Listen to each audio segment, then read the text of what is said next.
It was April of '88, and I had the flu. Temperature over 103. I knew what I had to do. I went in to see Dr. Keith, a doctor I'd before seen. He suggested I get tested for the deadly HIV.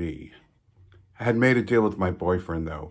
We didn't want to know, so I did it on the sly, and I told the doctor go. A week later, he called me and told me to come in. A short wait till he came to see me, and another doctor with him. You tested positive. Probably 18 months of life left for you. Get your affairs in order. I didn't know what to do.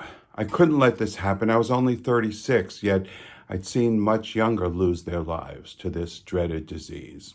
And I had to outlive my parents, was the thought I immediately had. I couldn't imagine the pain my death would inflict on them, my loving mom and dad. I went home and told my boyfriend, who was angry that I got tested. I told a friend, my best friend then, and no time was wasted. He took me to a meeting at the auditorium in West Hollywood Park, and the spirit of Louise Hay lifted me out of the dark. Every week on Wednesday, over 600 of us met. We learned to be spiritual, to love ourselves, and to never forget that when doors close, doors open. There's nothing to fear. For the universe has a plan for each of us. And every week we'd hear, Murray is gone. Alan's not well. John's got KS. Joey's numbers fell. We'd support each other. We'd feed each other. And we'd be extra kind when we met somebody's mother, who came from away from here to be with her dying son. Heartbreaking, yet sweet. And believe it or not, we also had some fun. We tried to stay positive, forgive the pun, control our thoughts, nourish our minds, live in acceptance, face life, not run. We protested on city streets. We wanted better meds. We got them to speed up the process. We had so many dead. A group called ACT UP was amazing. Silence equal death was their catchphrase. We got the drug approval process sped up. We had marched for days. We even went to Washington, April of '93, a peaceful, loving weekend. We were desperate to be seen. We lost so many. I lost the love of my life. I lost many close friends. I cried many a night. Things got better around 1995. Protease inhibitors came out and people weren't so much dying.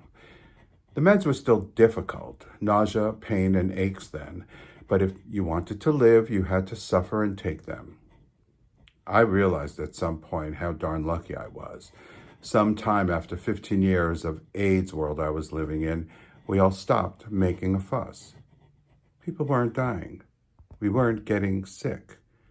Medications were easier to take, and turns out they did the trick. How lucky to live, I sometimes have to remind myself when I complain about something small, that I survived. So don't get all worked up about anything else. And now we have a new virus, one that has a new name. People are sick, some are dying. On some levels, it's much the same. But there's more attention to given to COVID, because it's not just the gays. Anyone can get it, and we think we know the ways. We didn't know how HIV was transmitted. At first they thought poppers or a number of things. And when I think of how we were looked upon, the memory stings. We were freaks, they said. Sex freaks and sluts. Perverted faggots having sex in our butts. People were disgusted, and some even thought we deserved to die of the virus. Many times that's what we heard. But we kept on fighting. I'm so proud to have been there, to watch the gay community pull together, gay men and the many gay women who cared. So, about this COVID thing. Yeah, people are dying. If I said it was no big deal, I would be lying. There was shame in the 80s for having the AIDS then. You had to disclose your status when connecting with men. That's not the case anymore. Circumstances and laws have changed, because we can't pass it on if we take our meds. I know to some that sounds strange. But if you do your research and learn what undetectable means, you can have a good time and get into all kinds of scenes. Though I didn't come close to death, I was told that I would. So with this COVID thing, I've done everything I could. I socially distance, wear a mask outside, stay home except for walks and groceries or maybe a car ride. It's not fun. It's a drag, but I make the most of it because I know what can happen if I give up on it. I'm about staying alive and living a full life and having fun, which is my main goal these days, so I can travel and enjoy humanity once we're done with this insanity. And I have compassion galore for those that lose their life, for those who suffer and fear this virus, like that AIDS one, can bring a lot of strife. So here we are again.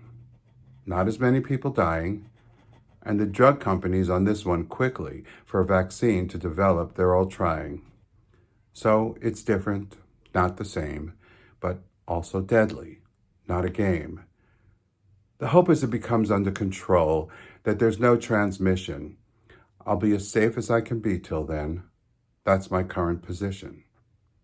I wish you all well this month of Pride. Enjoy your lives, everyone. It can be a fabulous ride.